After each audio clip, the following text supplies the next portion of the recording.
Hello, welcome back to Dragon Quest IV, Chapters of the Chosen. And we're starting right off with a fight. Men of War. My god, they're here for war. Does this look like the face of mercy to you? I do appreciate that the individual creature is Man of War, but the plural is not Man of Wars, it's Men of War. I'm glad they thought of that.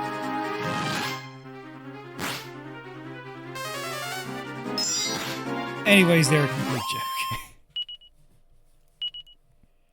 It helps that Elena got her one of her crits off. That is what separates her from the other physical attackers. How likely she is to get critical hits, if you remember our discussion from her chapter. Anyways, we're heading back to the continent where we first met the Mahabala sisters. Ah, yeah, everybody's still French. There will be no more. We're done with boats now.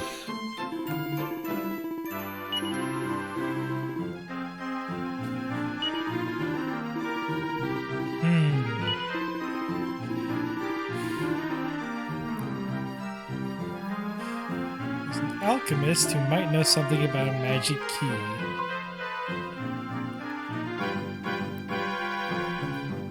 Let's go investigate that. But first, stop by the palace. And no This is Ujin. why we need... Yeah, this is why we need the magic key. Uh-oh, wandering knight. I want to fight him. Wonder who that might be. Who's that guy? Just hanging out. My boy, he's back. And he's here for Ragnar. Aww. And they yassified him.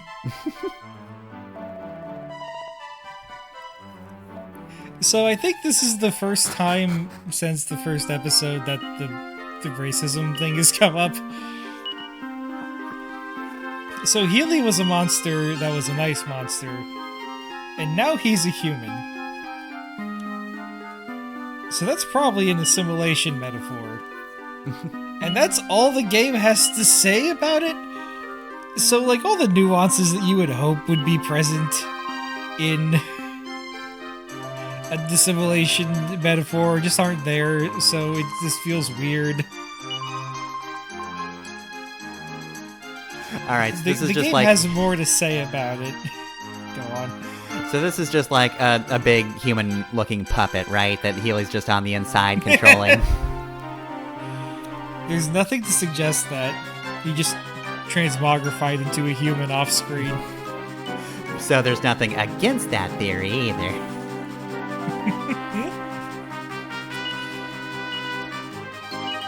Well, aside from the fact that the sprite didn't have any puppet-like features. It's a real good puppet.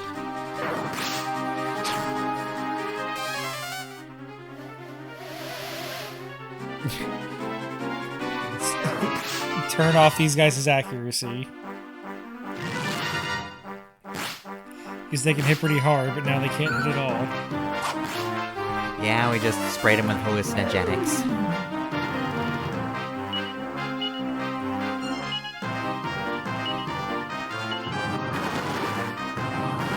I know. They're preparing to hit really hard, but they're still gonna miss. Oh shit, is that Tornico's balloon?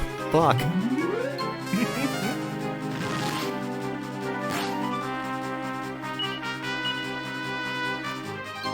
Alright, well...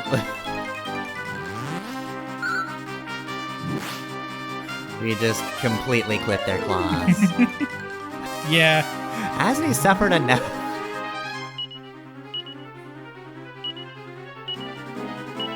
Alright, kick his ass. Wish everyone showed no mercy. Gotta get rid of this guy now. Tornico gave him his least merciful dance. It was vicious.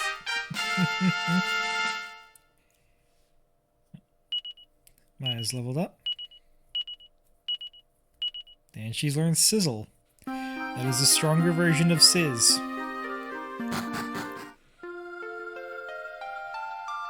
So now she can hit groups even harder. That's not where the door is. The door is over here.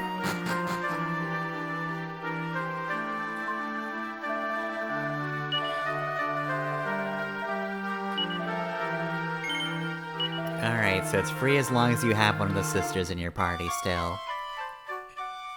I'm not sure. It might be free even if they're in the wagon. I don't know if they would have done that. The thing is, I like having Maya in my party, so I tend to have her in my party more often than not.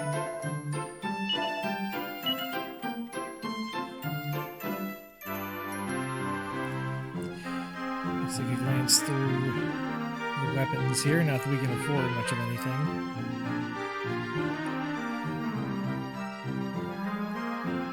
Maybe upgrade to full plate armor for ourselves. Oh, nice Cloak of Evasion. Shame it's that expensive, but that sounds good. Yeah. Maya could benefit from the Cloak of Evasion.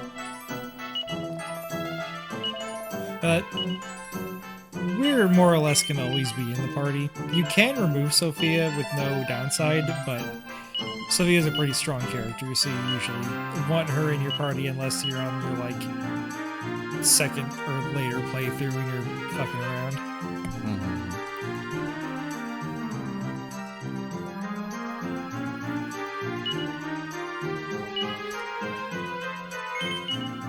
gonna pass down the iron armor to Kirill, and now we're gonna see if Kirill's old bronze armor is useful for anyone, and it's not, so it goes in the bag.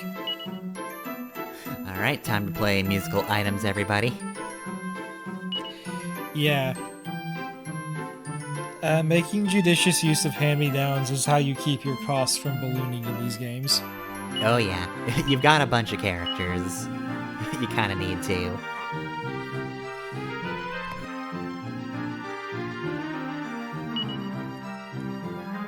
Yeah, we learned that lesson back in Chapter 2 with the Zemkovska crew.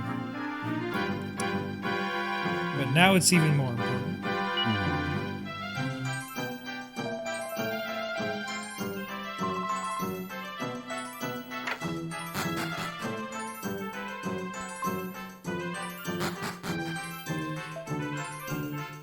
Healy said this slime was a friend of his.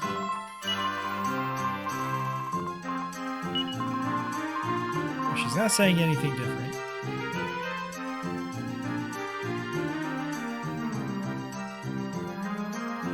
So we can't get any more lore on Healy, that's it.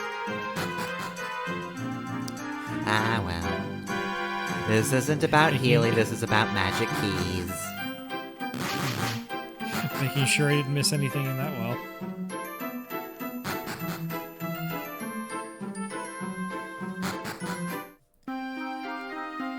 And out we go.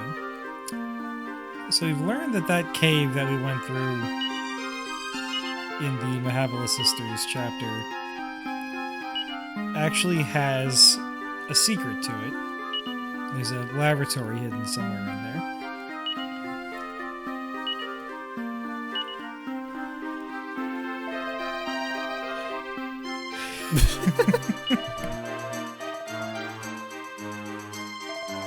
Why can't I just hide in the wagon? Remove me from party, please.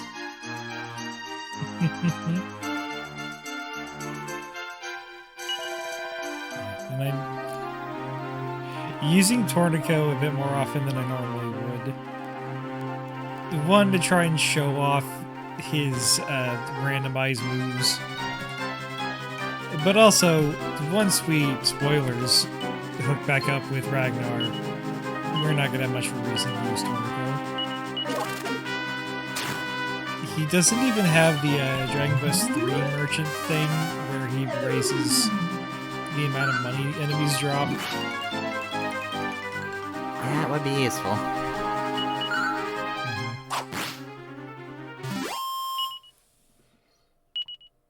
Not to say the tourniquet was useless, but he was a lot more useful in the NES release, and his main utility now doesn't even require him to be in the party.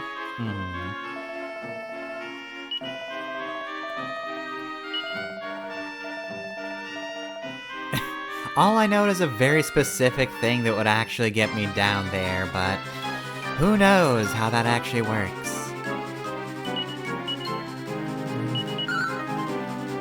Shoots the buffalo wings.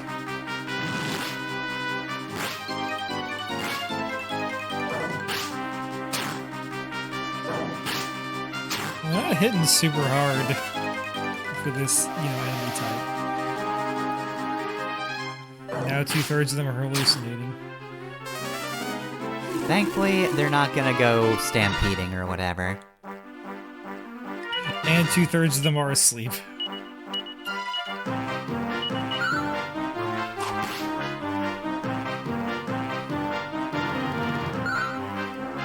Alright, 24-hour sleep cycle, and... well, he lived. And then was killed by ice.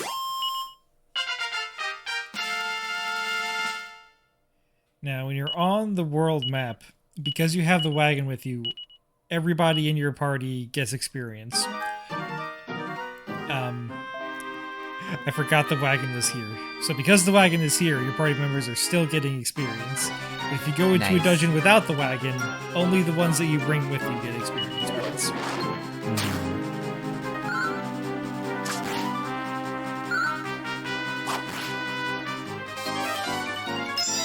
Also, these are definitely tougher enemies that moved in here. Yeah. Oh, also the heal all command will prioritize your healing spellcaster that is not in the party. Oh, that's a good idea. And it conserves MP usage for the guy you actually put in the team.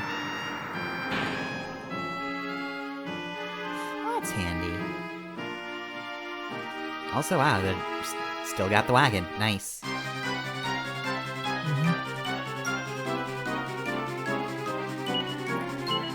Generally speaking, if the entrance to the dungeon has that particular cave tile as its entrance, that means you'll be able to bring your wagon in. Okay. If it's a smaller cave or a different kind of entrance, then you can't fit the wagon in. You know, I don't know if I had paid attention to the fact that caves had different sized entrances. Well, it's not mattered until now. Yep. And of course, I'm guessing buildings are just a no-go. Also, you may have noticed, changing party members does not spend turn actions. You can swap someone in, and they can move on that turn. Nice. I brought Maya in because Maya knows Bang, which can hit all enemies and not just groups, and we had 3 different enemies, none of which shared a group. But by the time she got to move, it didn't matter. Also, like I said, I just kind of prefer Maya to Gloria.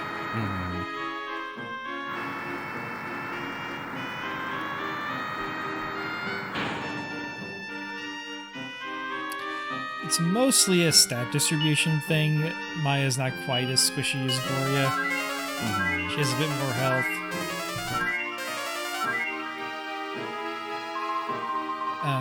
Her offensive spells are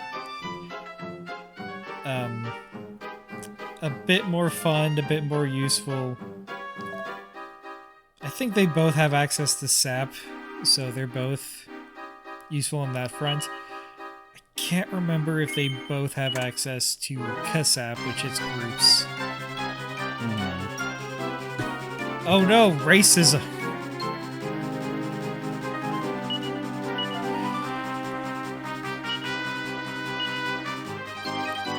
So I'm not going to comment on the design of the Hoogers too much. You can see it, you can tell that's bad. I would just like to remind everyone this game has a theme in the story of anti-racism.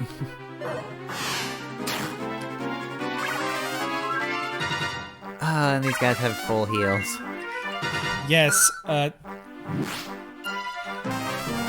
full heal is not a misnomer. It will always restore your HP to full.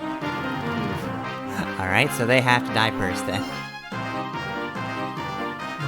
Thankfully, And everybody's Tornico terrified. just screams so loudly that nobody's going to move. Wow, okay. Alright, well, you know what? Maya, fuck off. We're bringing back Boria.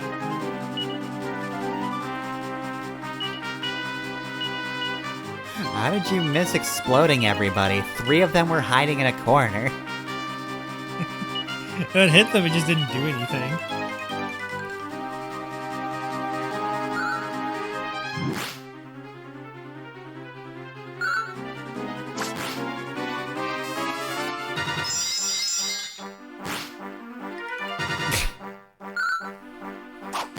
Alright, I got one. Cougars. Alright, this is not a crew for magic, so you know what, Elena, get in here. Let's just punch them. Let's fucking kill this Cure Slime before it does something.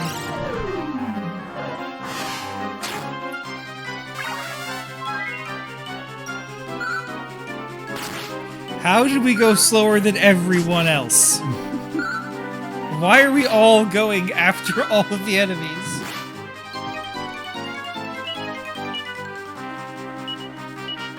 We're just sitting here vaguely Well, maybe uncomfortable. fire like, would yeah, work.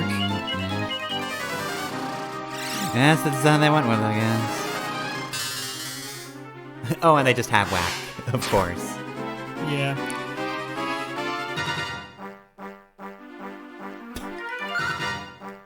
Yes, Tornico has 2 different moves that cause the enemy to lose turns.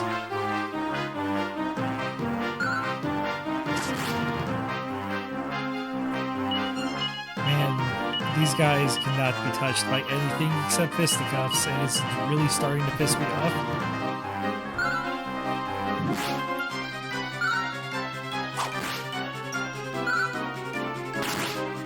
Alright, just keep kicking them, it's fine.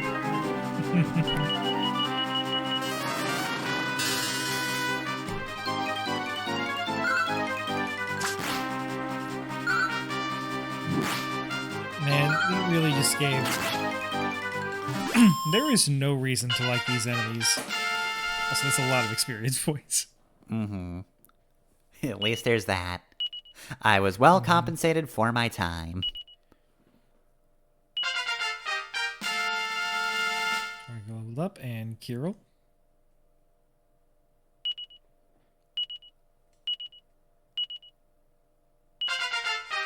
No new spells. And Elena, yep.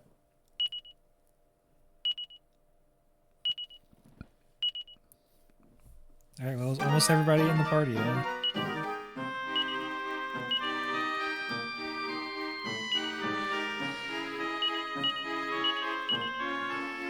Alright, we're gonna try this crew again.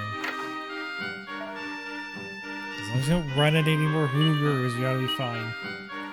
Actually, you know what? I changed my mind. Let's bring the Valhalla sisters out now that we're in their father's lab.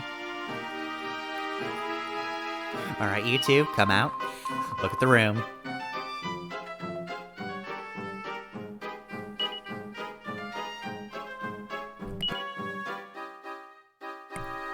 Yeah, you know me, the fighting wandsman ruined.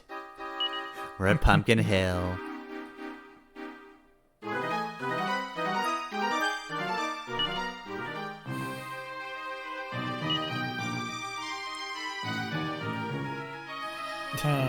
This feels like it's telling us how to get into the lab. Because that's what we just did to get in here.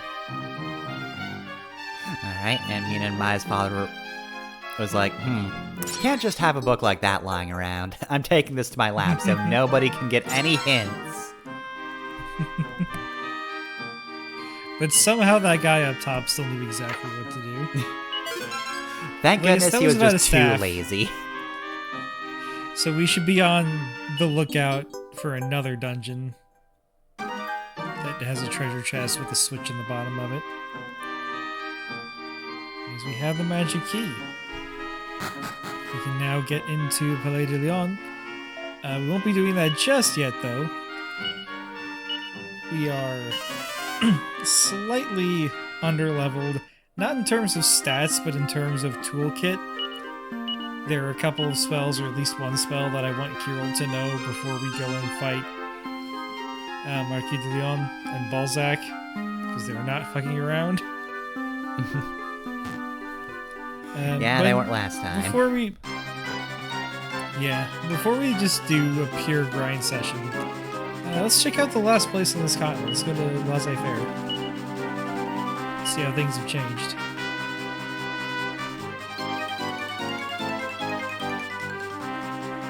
All of you are nerds. Who do I bring out?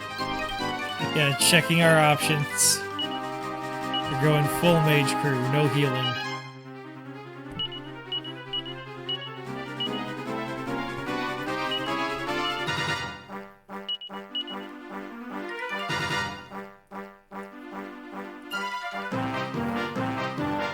Alright, we got some from Tornico.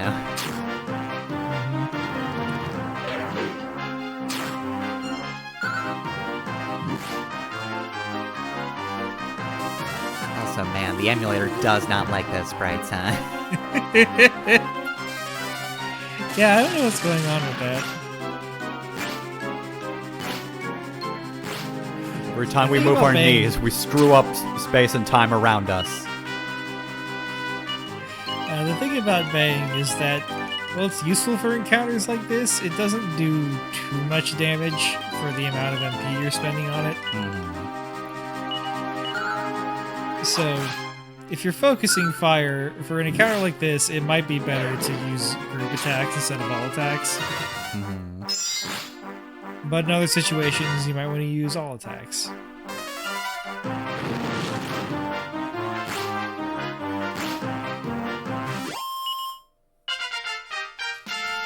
Well, that went well. Yep. And Boreal levels up. No spells, but that was a significant MP boost.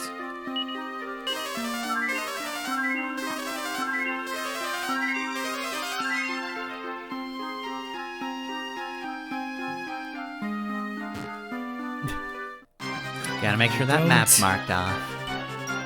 Yeah. I missed these guys' name earlier. They're just called Wild Beasts. Yeah. That's the least descriptive name in any JRPG.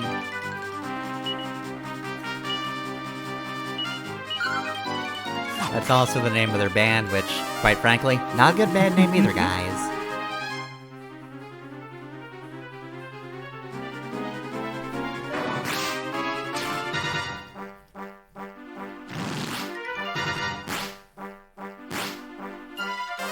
So I love the way it's worded whenever you use an item. Sophia wields the Connery sword. For her neutral, she wields a gun. That'd be awesome if a Dragon Quest game gave a character a gun and using it cast whack.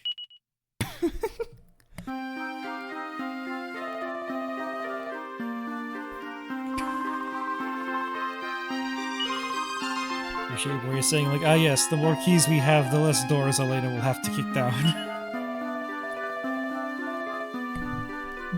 Meanwhile, the more keys you get, the less doors I'll have to kick down. Darn it. Let's see what Ivor distance does. One step to the west and 6 steps to the north. That takes us to the nearest town. You can see how that was probably more useful on the NES. Now that you constantly have a map directly above your playing area.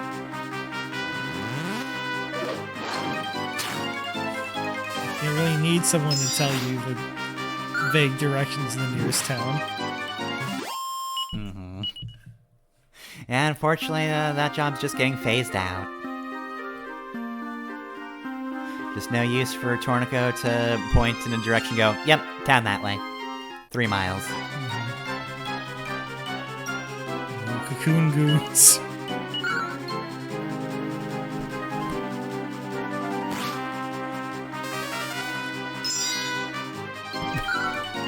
Anyways, I noticed this continent wasn't fully mapped out, so I decided to do that before I head to Laissez-Faire.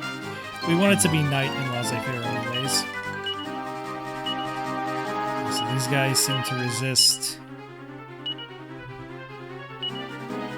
magic, so we're getting out our physical moves.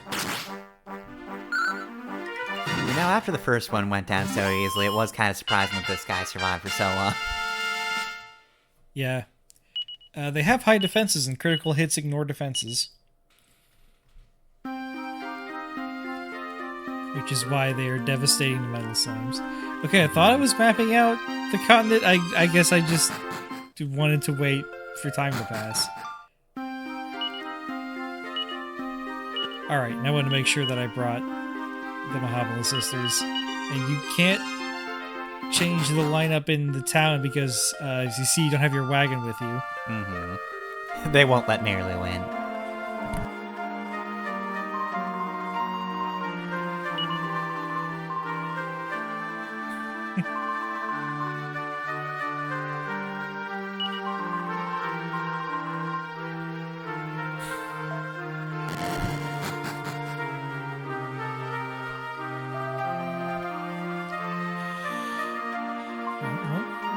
While we're here, why don't we go see,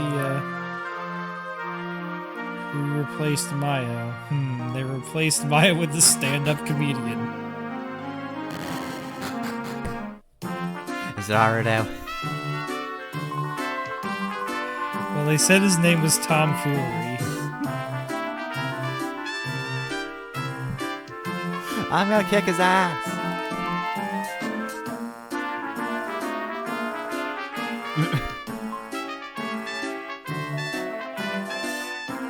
You can move the chair, can't you? You know, typically venues don't like it when you try to rearrange their seating. Yeah, well, maybe the venue shouldn't put a seat directly behind a pillar, so...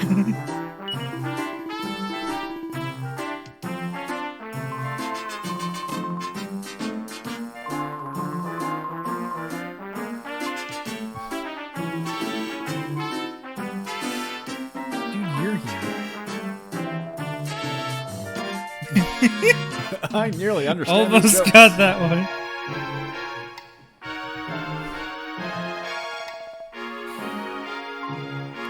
Why do you want to sit closer to the comedian? What does that matter?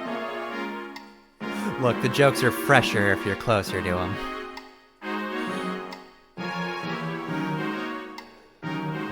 The joke travels too far, it gets stale. That was weird. Hey, let's go interrupt his act.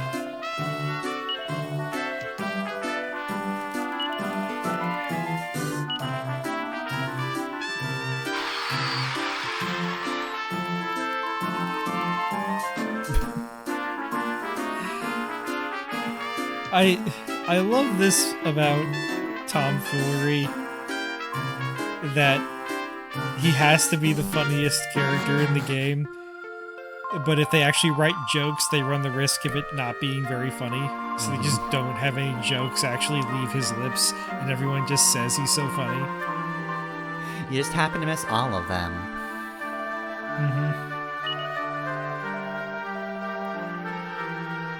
Also, somehow some shitty stand-up comic is outselling all the dancing girls.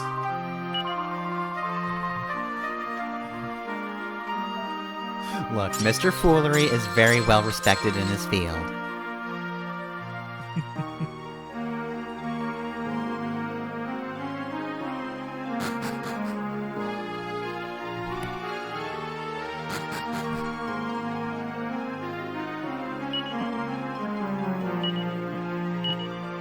Anyways, that's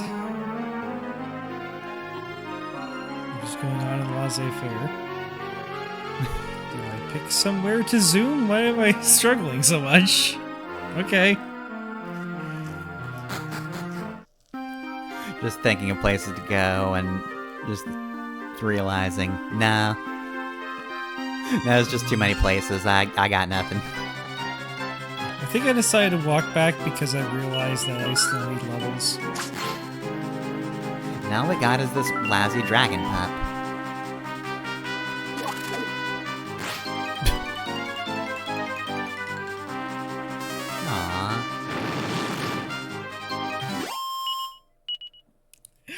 like started cowering in fear, and Maya went, "Now is my chance," and lit it on fire. Yeah, that's Maya thing to do. Still not where the door is, Loka. It's never been there. It never will be there.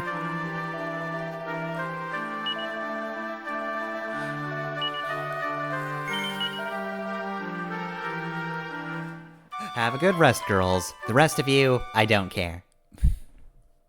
Yeah, that would be funny if you, like, didn't charge them, but still charged us.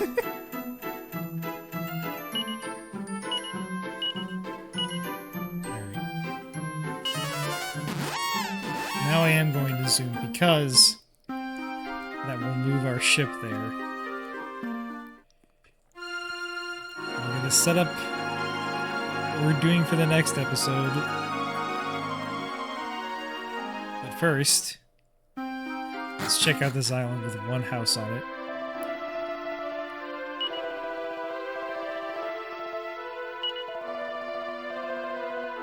Oh, okay. That seems kind of endgamey.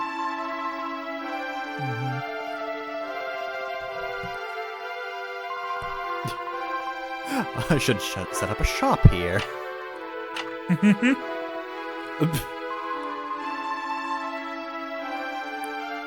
I can't smell anything That's anymore. That's all the explanation we get.